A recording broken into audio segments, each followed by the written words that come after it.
अभी मैं सिर्फ मैथ का बता रहा हूं आपको। इसमें अगर यूनिट की बात करें लाला, यूनिट की बात करें तो यूनिट है 7 जामे, पहली, दूसरी, तीसरी, चौथी, पांचवी, छठवीं और जी लाला और जी बेटा 7वीं। 7 यूनिट है, जामे टोटल यूनिट 7 है। जे यूनिट जो है फर्स्ट यूनिट है वो बेटा 6 नंबर की है, दूसरी यूनिट जो है वो 20 नंबर की है, तीसरी यूनिट जो है कोऑर्डिनेट ज्योमेट्री ये 6 नंबर की है, ये जो फोर्थ यूनिट है आपकी, फोर्थ है आपकी 15 नंबर की ज्योमेट्री, ये ज्योमेट्री है 15 नंबर की, और ये जो यूनिट है आपकी नेक्स्ट मेंसुरेशन वाली ये है नहीं टिग्नोमेट्री, पर ये फिफ्थ वाली टिग्नोमेट्री है, ये है बेटा 12 नंबर की, और ये जो यूनिट है छठवीं ये है आपकी मेंसुरेशन 10 नंबर की, और 7वीं जो यूनिट है पॉलिनोमियल और स्टैटिक्स दोनों एक साथ आती है, ये आपकी है 11 नंबर की कुछ है, ये देखना 11 नंबर ही बैठ रहेगा, टोटल 80 बैठ रहे हैं, ठीक है बता दूंगा, सब बता दूंगा। ये यूनिट को नाम है। अब यूनिट को नाम समझिए आप लोग, मैं यहां लिख दे रहा हूं यूनिट। यूनिट के अंदर कई सारे चैप्टर आते हैं, तो अभी समझना है आपको। पहली यूनिट में यूनिट का नाम है नंबर सिस्टम, नंबर सिस्टम। कितने नंबर की लाला? 6 नंबर की, और चैप्टर भी इसमें नंबर ऑफ चैप्टर, यहां आ जाएगा चैप्टर। इसमें सिर्फ एक ही चैप्टर है, उस चैप्टर का नाम है रियल नंबर। क्या नाम है लाला? Real number. समझ में आया? एक ही यूनिट है और इसमें एक ही चैप्टर रियल नंबर, और इस कितने नंबर का आएगा? 6 नंबर का। इसमें बता दूं पढ़ना क्या आपको, एलसीएम एचसीएफ उनके बीच में रिलेशन और इरेशनल नंबर के बारे में पढ़ना है। 2 ही टॉपिक है बस, और ये बस नहीं है, इससे जो एक इस बार जो केस स्टडी आई है, सॉरी इस बार इससे नहीं आई है, अलग है, पॉलिनोमियल से है। इसमें भी ये मालूम वैसे ज्यादा टफ नहीं है, लेकिन जो एचसीएफ और एलसीएम वाला जो टॉपिक है उसमें जो वर्ड प्रॉब्लम आती है वो दिक्कत देती है बेटा बच्चों।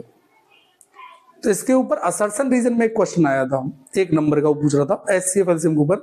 अच्छा जो टॉपिक मतलब क्वेश्चन था वो, तो बहुत सारे ऐसे क्वेश्चन आएंगे जो हमें लगेगा नहीं कि नॉर्मल, वैसे पढ़ोगे तो बहुत सिंपल चैप्टर है, लेकिन जब क्वेश्चन बनते हैं तो उसके अकॉर्डिंग हमें क्या करना है, इसको इस बार अच्छी तरह से पढ़ना है, डीपली पढ़ना है। तो पढ़ना किसके बारे में? एलसीएम एचसीएफ और रियल नंबर के बारे में। समझ में आया कि नहीं आया?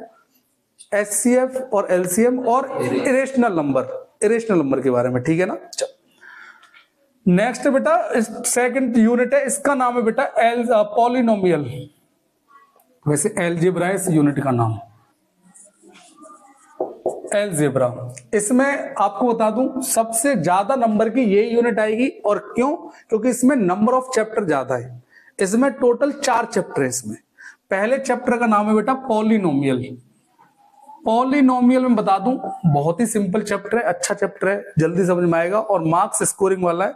लेकिन जो मैं अभी बता रहा था कि इससे जो इस बार वर्ड प्रॉब्लम आई थी केस स्टडी में, एक ब्रिज वजह से आई थी, उसमें इतने बच्चे कंफ्यूज हुए, और मैं बताऊं हमें भी उम्मीद नहीं थी कि पॉलिनोमियल से वो केस स्टडी बना देगा। सोचो आप लोग, जब मैं बताऊंगा नंबर ऑफ टॉपिक कुछ नहीं है, मैं बता दूं जीरोस वैल्यू पढ़ी थी आपने कि px बराबर ये है तो p2 की वैल्यू फाइंड करो, p3 की, मतलब जीरोस वैल्यू के ऊपर ही कंडीशन है। कोफिशिएंट और जीरोस वैल्यू इन दोनों के बीच में रिलेशन है पूरे चैप्टर में, और कुछ नहीं है इसमें। समझ में आया कि नहीं आया? तो टफ नहीं है, बहुत ही सिंपल, मतलब अच्छा चैप्टर है, नॉर्मल चैप्टर है, टफ नहीं है ये वाला चैप्टर, आराम से हो जाएगा। लेकिन क्वेश्चन जो है वो इस बार इसके भी बहुत अच्छी तरह से हमें करने हैं। नेक्स्ट जो चैप्टर है आपका वो है पेयर ऑफ, चलो पूरा लिख देता हूं, pair of linear equation in 2 variable, ऐसे समझ लो आप लोग। Pair of linear equation in 2 variable. इसमें लीनियर इक्वेशन आपने पढ़ी थी ax plus B Y plus C equals to 0, ये एक इक्वेशन थी। इसमें पेयर आ रहा है, मतलब इसमें डबल इक्वेशन आएंगी आपकी, तो वहां से क्या होगा, एक्स और वाई की वैल्यू निकालना, और फिर जो 2 इक्वेशन दी होंगी आपको उनके बीच में जो उसके जो कोफिशिएंट होंगे उनके बीच में रिलेशन बताना। तो अच्छा है, ये भी चैप्टर सिंपल है, मैं बता दूं, मैं बोल रहा हूं सिंपल सभी है, कोई दिक्कत नहीं है, लेकिन अच्छा चैप्टर है ये, थोड़ा लेंथी है लेकिन अच्छा है। इससे भी वर्ड प्रॉब्लम बनती है, थोड़ी अच्छी खासी बनती है। तो वर्ड प्रॉब्लम जो है वो दिक्कत देने वाला चैप्टर होगा, मतलब टॉप कॉन्सेप्ट होगा। बाकी दिक्कत देने वाला मतलब उसमें थोड़ी मेहनत अच्छी करनी है और समझना है उसको। बाकी तो नॉर्मल है, कर लोगे आप लोग। नेक्स्ट जो चैप्टर है इसके अंदर क्वाड्रेटिक इक्वेशन, नेक्स्ट जो चैप्टर है इसके अंदर, इसमें ऐसी इक्वेशन आएंगी जिसकी डिग्री कितनी होगी 2, मतलब ax² plus by plus ax² plus bx plus equal to 0। इस तरीके से क्वाड्रेटिक इक्वेशन, मतलब उसी के ऊपर क्वेश्चन बनेंगे। वहां भी नॉर्मल है, इसमें भी वर्ड प्रॉब्लम इससे आती है क्वाड्रेटिक से, जो आपको थोड़ा दिक्कत देगा, बाकी तो नॉर्मल है।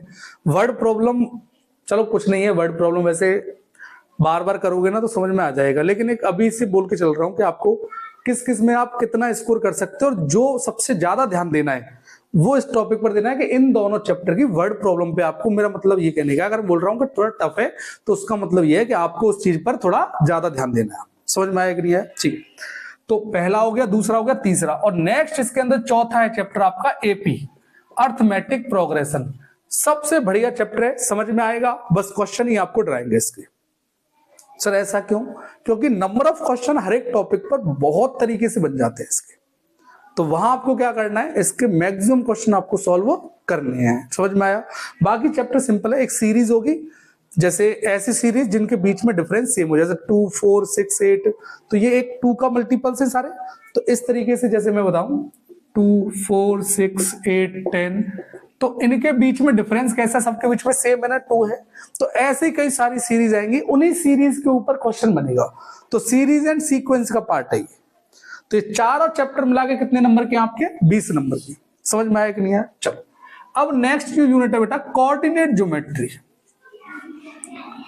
Coordinate geometry.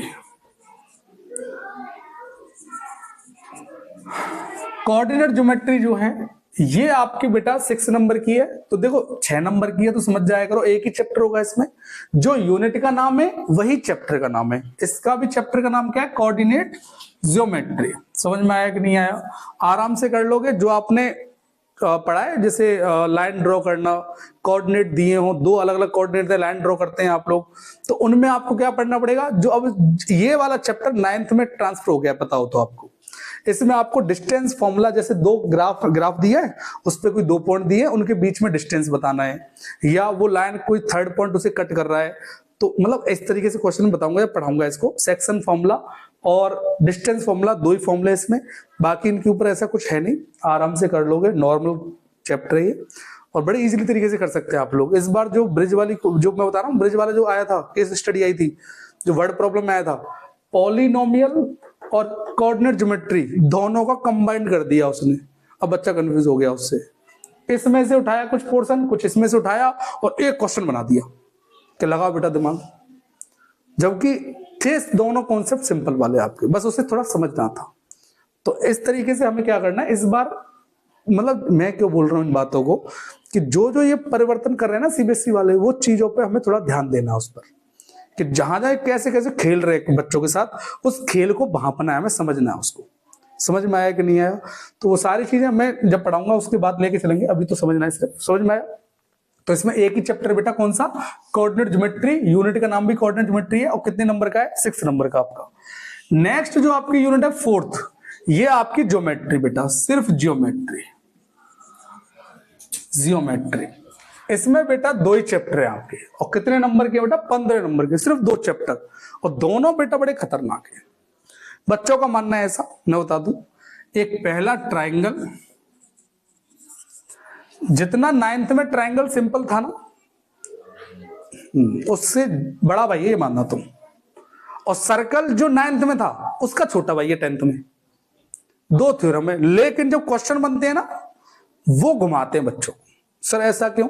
सिर्फ और सिर्फ इस बार सर्कल में, दूसरा चैप्टर सर्कल है आपका, इस बार इसमें बेटा सर्कल में 2 ही थ्योरम पढ़नी पड़ेंगी आपको। पहला, रेडियस टेंजेंट के परपेंडिकुलर होता है, दूसरा, यदि कोई सर्कल ऐसे है तो उसके एक्सटर्नल से मैंने 2 टेंजेंट खरीदे, तो ये दोनों ड्रॉ किए, तो इन दोनों की लेंथ आपस में कैसी है? इक्वल है। बस ये है दूसरी थ्योरम, ये कि टेंजेंट की लेंथ आपस में क्या होगी? इक्वल होगी, यदि वो बाहर एक ही पॉइंट से ड्रॉ हो रहे हैं तो।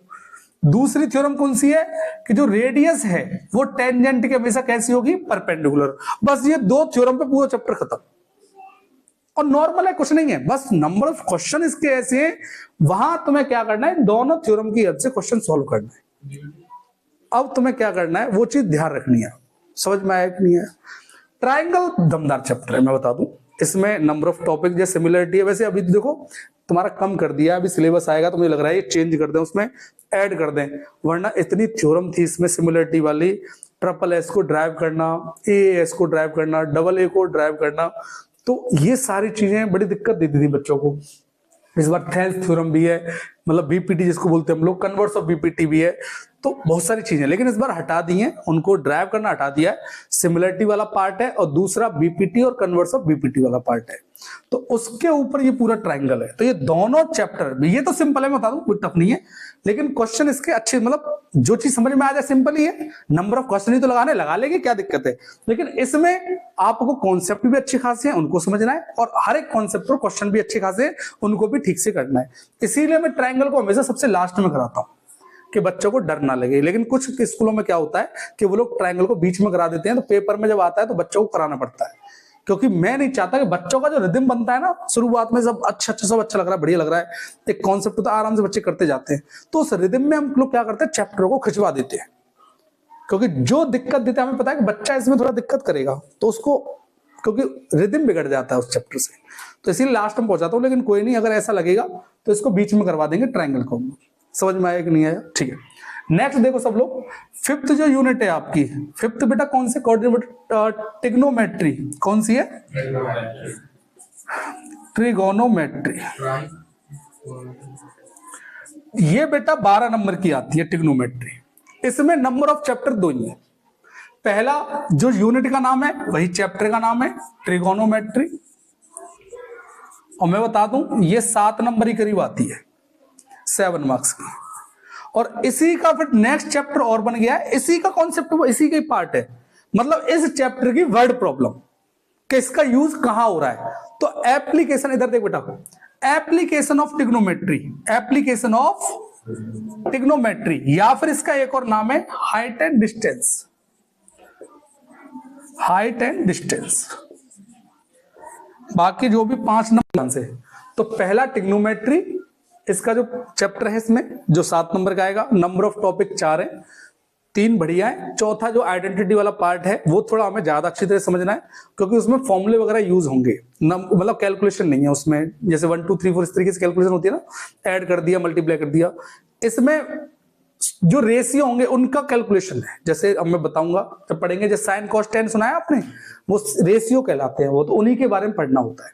उनका जो एप्लीकेशन है ट्रिग्नोमेट्री का यूज कहां है, तो सेकंड चैप्टर उसी के नाम पर है, वहां सारे वर्ड प्रॉब्लम होगी, सब मतलब कहानी की तरह क्वेश्चन लिखे होते हैं ना, कि एक पेड़ है वो आंधी में टूट गया और वो इस तरीके से इतने एंगल पे झुक गया, तो बताइए what is the total length of जो भी है उसका हाइट वाइट गिवन दे देगा, या जो डिस्टेंस है, मतलब जैसे जो टूट के गिर गया, तो सपोज दैट वो, जैसे ये पेड़ था, अब ये टूट गया, ऐसे गिर गया, तो ये सरफेस को टच कर रहा है, तो इन दोनों के बीच की जो डिस्टेंस है वो 8 मीटर है, इनके बीच में जो एंगल है वो 30 डिग्री है, तो find the height of the tree, इस तरीके से क्वेश्चन वो पूछता रहेगा आपसे। तो एप्लीकेशन मतलब इसका यूजेस, जैसे कोई पोल है, सपोज दैट कोई बर्ड उसके ऊपर बैठी हुई है, उसके टॉप पर, पोल के टॉप पर, और मैं उस पोल के बॉटम से 30 मीटर दूर खड़ा हूं, और मुझसे उस बर्ड का जो एंगल ऑफ एलिवेशन है, जो एंगल है सपोज दैट वो बन रहा है। लेकिन एक चीज में ध्यान रखूं, जितनी भी वर्ड प्रॉब्लम आएंगे, सपोज इस तरीके से देगा, सब में राइट ट्रायंगल बन रहा होगा। क्या बन रहा होगा? पूरी ट्रिग्नोमेट्री, हाइट एंड डिस्टेंस और ट्रिग्नोमेट्री, पूरी ट्रिग्नोमेट्री राइट ट्रायंगल के ऊपर डिपेंड है। आपको टेंशन नहीं लेनी, मतलब कुछ सोचना ही नहीं है, हर क्वेश्चन में आपको राइट ट्रायंगल बनाना है। ट्रिग्नोमेट्री का कोई क्वेश्चन आ जाए, कौन सा ट्रायंगल, कोई भी फिगर यूज नहीं होगा उसमें। अब कैसे होगा मैं जब पढ़ाऊंगा ना, बहुत इजी चैप्टर है, टेंशन ना ले, बहुत अच्छा है, आराम से कर दोगे आप लोग। नेक्स्ट जो है आपका 6th जो है बेटा, वो है आपका मेंसुरेशन। कौन सा बेटा? मेंसुरेशन। मेंसुरेशन में बता दूं, आपने सरफेस एरिया एंड वॉल्यूम पढ़ा होगा, वही वाला पार्ट है इसमें, सरफेस एरिया एंड वॉल्यूम। तो पहला चैप्टर हो गया सरफेस एरिया एंड वॉल्यूम, पहला चैप्टर तो ये है। एक और इसमें चैप्टर होता है area related to circle, area related to circle. इसमें क्या होता है भाई, इसमें सर सर्कल यूज आ रहा है। मैंने कहा हाँ कोई दिक्कत नहीं है, सर्कल जैसे ये सर्कल है, सपोज दैट ये सेंटर से इतने डिग्री पर 30 डिग्री पर इस पार्ट को सबटेंड कर रहा है, मतलब बना रहा है, तो ये जो पार्ट है इसका एरिया बताओ। इस तरीके से क्वेश्चन आएगा, मतलब एंगल के आधार पर। ये जो आर्क है इसे आर्क बोलेंगे, ये वैसे सर्कमफेरेंस है लेकिन कट रही तो आर्क है, इस आर्क की लेंथ बताओ। तो मैं बता दूं इसको बोलते हैं सेक्टर। क्या बोलते हैं? सेक्टर। और इसको आर्क बोलते हैं, इस पूरे एरिया को बोलते हैं सेक्टर। समझ में आया कि नहीं है? अगर यही सर्कल में सपोज दैट कोई कॉर्ड यूज हो रहा है, ये कॉर्ड है, एक पार्ट ये हो गया और एक पार्ट ये हो गया, इसको बोलते हैं हम लोग बेटा सेगमेंट। क्या बोलते हैं? तो यही से क्वेश्चन बनेगा कि फाइंड द सेगमेंट। छोटा वाला पार्ट है तो माइनर सेगमेंट, बड़ा वाला पार्ट है तो मेजर सेगमेंट, छोटा पार्ट है तो माइनर सेक्टर, बड़ा पार्ट है तो मेजर सेक्टर, छोटी आर्क है तो माइनर आर्क, बड़ी आर्क है तो मेजर आर्क। तो कौन से फॉर्मूला कैसे यूज होंगे, क्या एंगल यूज होगा, वो सब मैं जब चैप्टर पढ़ाऊंगा जब बता दूंगा। बहुत अच्छा चैप्टर है, सिंपल चैप्टर है, मैं बता रहा हूं आपको क्योंकि मैंने आपको पढ़ाया तो मुझे पता है। अच्छा चैप्टर है, आप लोग बड़े आसानी से कर लोगे। तो दोनों ही अच्छे हैं, लेकिन दोनों के लेवल जो अच्छे, मतलब नंबर ऑफ क्वेश्चन के जो लेवल होंगे वो अच्छे खासे होंगे। इसीलिए हमें क्या करना है, नंबर ऑफ क्वेश्चन ज्यादा से ज्यादा अटेम्प्ट करने हैं इसके, जिससे हमें और समझ में आ जाए।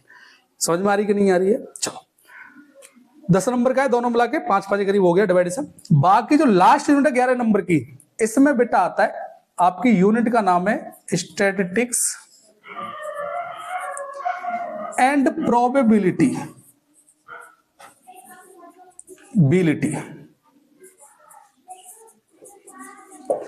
मैं आपको बता दूं यूनिट का नाम भी यही है और चैप्टर का नाम भी यही है। जो यूनिट का नाम है तो समझ गए होंगे, चैप्टर भी कितने हैं? 2। पहले का चैप्टर का नाम है स्टैटिस्टिक्स और प्रोबेबिलिटी। प्रोबेबिलिटी जो आपने 9th में मैंने पढ़ाई थी, वैसे 9th से रिमूव कर दिया, लेकिन जो पढ़ाई है ना सेम वही है, सेम वही है। इसका मतलब सर हमने तो पहले ही पढ़ लिया, हमने पढ़ लिया, आपने बस आपको क्वेश्चन लगाने हैं। समझ में आया कि नहीं आया? इसमें आपको प्रोबेबिलिटी को सिर्फ मैं क्वेश्चन लगवाऊंगा क्योंकि मैंने आपको 9th में पढ़ाया है और 9th में मैंने प्रोबेबिलिटी पढ़ाई है, तो मैं 10th की और 9th की सेम पढ़ा के चलता हूं। आप नंबर ऑफ क्वेश्चन करोगे तो खुद ही आज यकीन ना हो तो आज जाके क्वेश्चन लगा लेना, प्रोबेबिलिटी के सारे धुआं कर दोगे आप जाके। समझ में? सारे क्वेश्चन लगा लोगे आप, एक्स मान के भी आप सॉल्व कर दोगे, नहीं होगा तो मैं करवा दूंगा, ठीक है ना? क्योंकि अच्छे खासे क्वेश्चन भी होंगे, लेकिन मोस्टली 80-90% सॉल्व आप कर दोगे क्वेश्चन। क्लियर है ना? अच्छा, स्टैटिस्टिक्स में बेटा यहां एक थोड़ा अपग्रेड हो जाएगा। आपने मीन मीडियन मोड मैंने पढ़ाया था 9th में, 9th में टॉपिक ये हटा दिया था, बट ये अच्छा किया मैंने आपको 9th में ये पढ़ा दिया। तो आपको एक डायरेक्ट मेथड बताया होगा मैंने और एक स्टेप डेविएशन मेथड बताया था, वो दोनों मेथड इसमें मीन यूज होगा। लेकिन मीन और मोड का, सॉरी मीडियन का और मोड का फॉर्मूला नहीं बताया था मैंने कोई, वो सिर्फ एक n/2 करके बताया था। इस बार टेबल्स के फॉर्म में दोनों के फॉर्मूला यूज होंगे। बहुत ही सिंपल है, मेरी ऑनलाइन वीडियो भी डली हुई है, 1 घंटे कुछ है, उसको देख लोगे, पूरा स्टैटिस्टिक्स खत्म, 1-1.5 घंटे की वीडियो पूरा। फिर क्वेश्चन तुम आरडी के लगाओ, तुम आरएस के लगाओ, चाहे तुम एनसीईआरटी के लगाओ, दोनों चैप्टर आप खा जाओगे। मतलब तुम्हारे अभी भी बिना पढ़ाई 11 नंबर पक्के 80 में से मैं बता दूं। आपको इन चैप्टर पे, इन जो यूनिट है इस पे ध्यान देना है। सोचो मतलब किस पे ध्यान देना है? 69 नंबर, 80 में से 11 माइनस कर दो ना, तो 69 नंबर वो 6 यूनिट पे ध्यान देना, बढ़िया रहते। इसको ऐसा नहीं है पढ़ाऊंगा मैं, लेकिन मुझे पता है कि मैं पढ़ा चुका हूं आपको और आप पढ़ लोगे आराम से। इसको रिवाइज करवाना है, बस इसके 2 फॉर्मूले जो हैं वो मैं बता दूंगा। और समझ में आ रहे कि नहीं आ रहे? तो ये पूरा हमें 1 साल में कवर करना है। तुमको लगा सा छोटा सा पार्ट है, हो जाएगा, हो तो जाएगा, लेकिन मैं नहीं, ये सच है बेटा, हो जाएगा, मैं रियल बोल रहा हूं, बिल्कुल हो जाएगा। लेकिन ये जो शुरुआत का रिदम है, क्या ये लास्ट तक ऐसा रहेगा? तो हो जाएगा। और यही 5 दिन जोश के साथ पढ़े, 10 दिन जोश के साथ पढ़े, ज्यादा से ज्यादा 1 महीना पढ़ लोगे, उसके बाद फिर वही हालत, फिर आराम से पढ़े हुए, फिर क्या होगा? फिर सर भूल गए सर हम तो, सर दोबारा पढ़ा दीजिए, फिर दोबारा पढ़ाया जा रहा है। ऐसे कर करके अक्टूबर आ लेगा, नवंबर आ लेगा, दिसंबर आ जाएगा, समय निकल जाएगा, पता भी नहीं चलेगा। मैं रियल बोल रहा हूँ। और ना माने 10th निकलेगा, उनको पता, पूछना आप लोग, समय ऐसे भागता है कि हम लोग पता ही नहीं चलेगा कि सर कब समय निकल गया, कब दिसंबर आ गया, कब फरवरी आ गया और पेपर भी आ गए सर। और पता शुरुआत कल परसों की थी हमने। तो इसीलिए अभी से वो रिदम बना के चलना है हमें अच्छी तरह से, और वही रिदम आपका, वही एक एनर्जी आपकी एंड तक, वही जोश एंड तक मुझे दिखना चाहिए। समझ में आ रहा है कि नहीं आ रहा है? ये कितने टोटल चैप्टर हो रहे हैं, काउंट कर लो आप लोग। यूनिट 7 हैं, 1 2 3 4 5, आपका 6 7 8 9 10 11 12 13 और 14, 14 चैप्टर हैं इसमें। 14 चैप्टर आपको पढ़ने अच्छी तरह से, और 80 आपको स्कोर करना है। मैं गारंटी दे रहा हूं कि आपको कोई भी टॉपिक टफ लग जाए, समझ में समाएगा। लेकिन पेपर में हम लोग क्या करते हैं, कभी कभी इतने घबरा जाते हैं, बोर्ड है बोर्ड है बोर्ड है, और वही क्वेश्चन पेपर हमारे ऊपर हावी हो जाएगा। जबकि मैंने एक बात बोल के भेजा था कि जो आप पूरी साल पढ़ के गए हो, जो बच्चे पेपर दिए उन्होंने, जो आप पूरी साल पढ़ के गए हो, उसी कॉन्सेप्ट में से क्वेश्चन आया। मैं ये नहीं बोलूंगा वही क्वेश्चन आएगा ना, जो मेथड आपने पढ़ा है, जो भी हमने पढ़ाया है, वो सारे मेथड उसमें यूज हो रहे होंगे। बस तुम्हें क्या करना है, क्वेश्चन पढ़ के ढूंढना है कि वो कॉन्सेप्ट जो हमने पढ़ा था, वो इसमें कौन सा कॉन्सेप्ट यूज हो रहा है, कौन से चैप्टर का है। पहले तो ये देखो कि वो क्वेश्चन कौन से चैप्टर का क्वेश्चन है, उसके बाद कौन से टॉपिक का क्वेश्चन है, कौन सा फॉर्मूला इसमें यूज हो रहा है।